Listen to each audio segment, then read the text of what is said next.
ஒரு வயதான விவசாயி தன்னுடைய விவசாய நிலத்தில் பாடுபட்டு உழைத்து வரும் சொற்ப காசுல வாழ்ந்துட்டு இருந்தாரு. அவரிடம் ஒரு குதிரை இருந்துச்சு.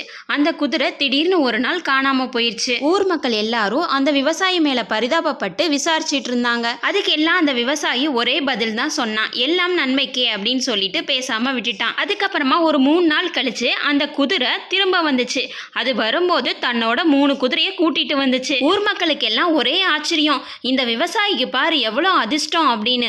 வரும்போது 3 குதிரையை கூட்டிட்டு வந்திருக்கு அப்படின்னு சொல்லிட்டு ஊர் மக்கள் பேசினாங்க.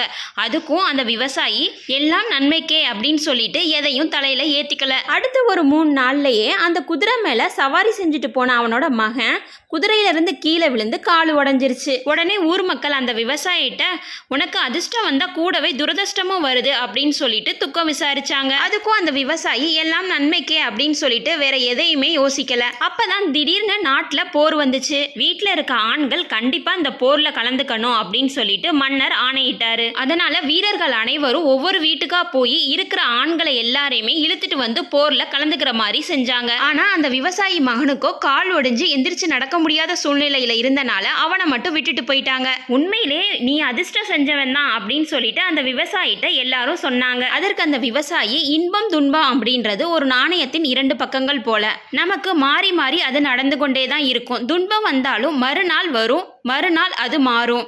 இன்பம் வந்தாலும் நம்ம அதை தலையில எடுத்துக்க கூடாது, அதுவும் ஒரு நாள் மாறும் அப்படின்னு சொல்லி அந்த விவசாயி ஊர் மக்களுக்கு சொன்னான்.